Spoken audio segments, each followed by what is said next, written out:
অনুরাগের ছোঁয়া ধারাবাহিকের আগামী পর্বে আমরা দেখতে পাবো অবশেষে ইরার ফোনের ব্লগের ভিডিও দেখে দীপা খোঁজ পেল সূর্যের। হ্যাঁ বন্ধুরা, আমরা এমনটাই দেখতে পাবো অনুরাগের ছোঁয়া ধারাবাহিকের আগামী পর্বগুলোতে। সোনারূপার কাছে তাদের বাবাকে ফিরিয়ে দিতে, দীপার কাছে তার ডাক্তারবাবুকে ফিরিয়ে দিতে গল্পে হাজির হলো ইরা।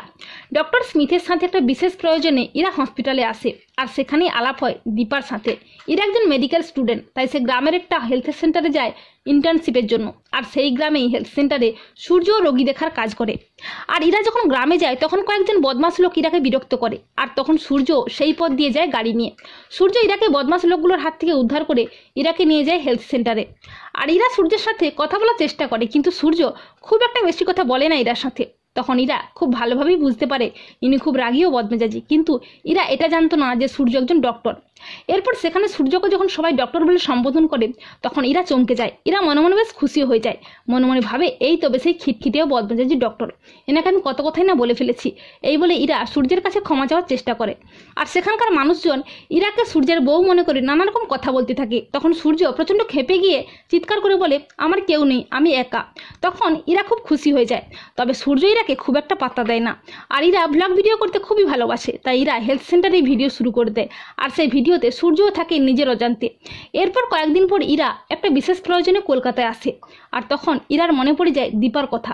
ইরা বলে সে দিদিটার সাথে একবার দেখা হলে ভালো হতো, বাচ্চা মেয়েটাই বা কেমন আছে। এই বলে ইরা দীপার ঠিকানা জোগাড় করে দীপার কাছে আসতে থাকে।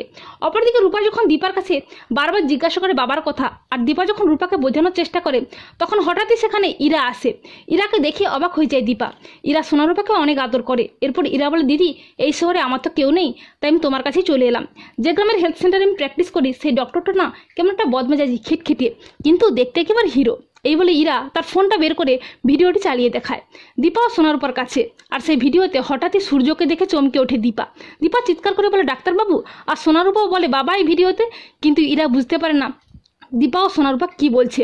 এরপর দীপা ইরার কাছ থেকে গ্রামের ঠিকানাটি জানতে চায়, আর ইরাও গ্রামের ঠিকানাটি দিয়ে দেয় দীপাকে। তখন দীপা মনে মনে ভাবে, ডাক্তারবাবু আপনার খোঁজ আমি পেয়ে গেছি, এবারে দেখুন আপনার সমস্ত অভিমান ভাঙিয়ে আমি আপনাকে ফিরিয়ে আনবো আপনার মেয়েদের কাছে, আপনার পরিবারের কাছে। তো বন্ধুরা, তোমরা এটা চাও তো যে অবশেষে ইরার ব্লগ ভিডিও দেখেই যেন দীপা সূর্যের খোঁজ পায়? কমেন্ট করে জানিয়ে দাও তোমাদের মতামতটি।